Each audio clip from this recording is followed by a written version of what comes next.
What's up guys, Robert Teagarden here at WPPI Day 2, and we are talking about Canon's newly announced M50 EOS line.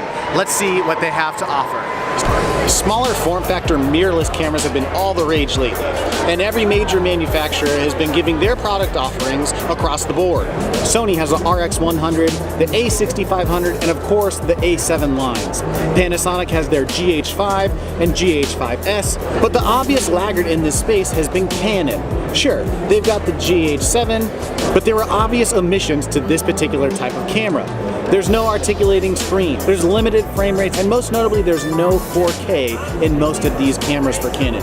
Luckily, it looks like we may have an answer, and it's the M50. Canon announced their M50 a couple days ago, and I was fortunate enough to be able to lock someone down to talk to me about it. Let's hear what Canon has to say about this new camera. What's going on, guys? I actually cornered Brandon here to talk about the new M50 Canon.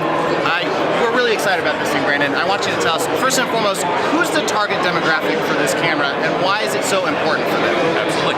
So the M50 is pretty much targeted to a number of different types of photographers, videographers, everybody that pretty much wants a small, compact, lightweight camera. Might be a step-up user from a cell phone, might be families, might be young people that are trying to look to, start vlogging on YouTube. So many different people, but the biggest thing that most people want is a very capable camera, inch-and lenses, and a lightweight format. Awesome. So there's a couple specs that are really interesting to a number of people, particularly 4K and the ability to shoot 120 frames a second. What other resolution capabilities do we have in this camera? So we have 4K capability, obviously. It's UHD 4K, awesome. So 3840 by 2160. That is capable of 24 frames per second. Then we also have 1080-60 as a max for full HD. And then 720, we have 120 frames per second. Got it. So is there any crop factor outside of when we get into 120 frames per second?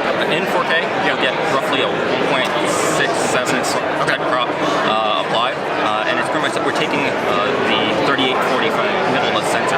Got it. So, yep. That's my other question. And so this is an APS-C sensor, correct? Correct. Okay. 24 megapixels as well. Great, great. And so when we look at lenses for this camera, I heard some fun stuff about it. What comes with it as a kit, and then what's available? What can we put on there? So we have a number of different kits that are available. We can get a body only 779. Okay. This as it sits with a 15-45 lens, roughly a 24 to 72 millimeter equivalent, kind of 35. This is about $899. Okay. We have an additional kit with a 15-45 and a 55-200.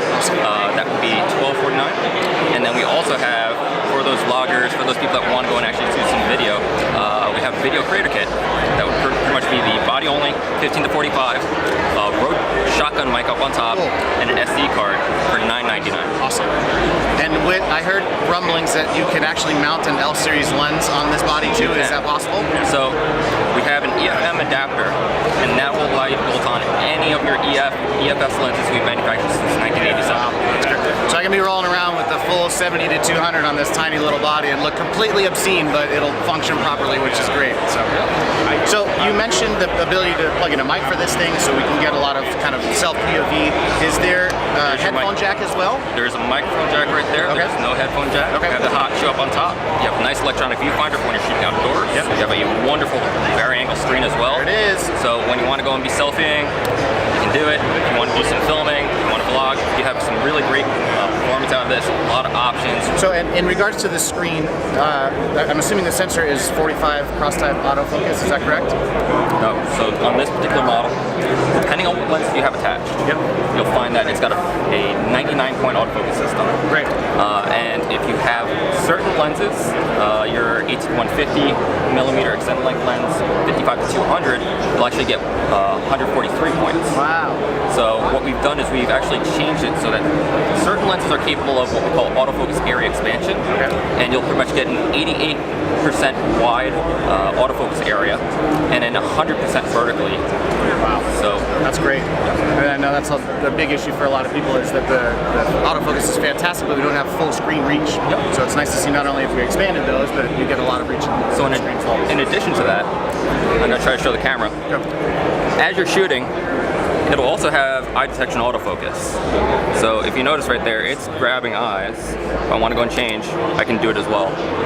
So this is the first camera that we have that has that eye detection. So let's talk about low light performance. What's the ISO range for this camera? Okay, perfect. So it's about 100 all the way to 25,600, and expandable up to 51.2. Wow, great. And that's in both video and photography? That'd be for photography. Okay.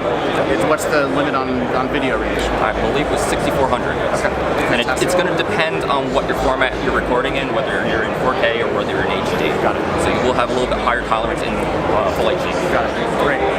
I know that there's a lot of people out there that are looking at Canon and their ability to put 4K into cameras, specifically the smaller YouTuber community, and we've been longing for the fact that 4K is coming in the Canon specifically, mainly for the color science, the easy use. You guys just get certain things that other manufacturers don't. Your batteries last for more than 20 minutes at a time. We like holding these cameras. Is this the first of many to come for more smaller form factors that have 4K embedded?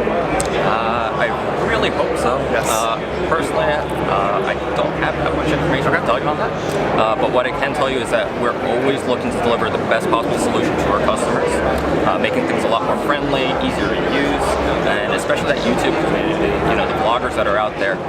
We support several different shows and communities, going to VidCon, and opportunities like that to actually talk to people and try to get them the best possible camera, the best possible experience that way as well. So, you know, this is a great step for those users. You know, there's a lot of people using cell phones. There's people that are using the G7X Mark II. 1-inch sensor. They might want to upgrade, get that inch-shaped lens camera right here. So there's a lot in the small form factor, and we're trying to give it, you know, that little hot rod capability. So, it's a hot number. Yep. Brandon, when can we see this thing in stores? When's it available? I believe it's going to be in April. April. Perfect. There you go, guys. April. Get ready. It's coming to you. Thanks so much, buddy. My pleasure. So that's the first look at the Canon M50, guys. Pretty exciting stuff. Now, was it the answer to everyone's prayers? I'm not really sure. Personally, I would have liked to seen 120 frames a second in 1080, but they didn't really give us that this time.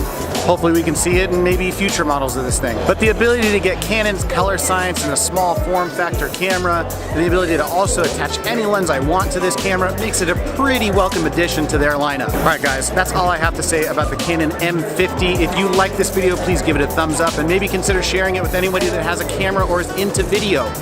If you haven't already, consider subscribing. And this is Robert Teagarden. I'll see you guys in the next one. Out of here.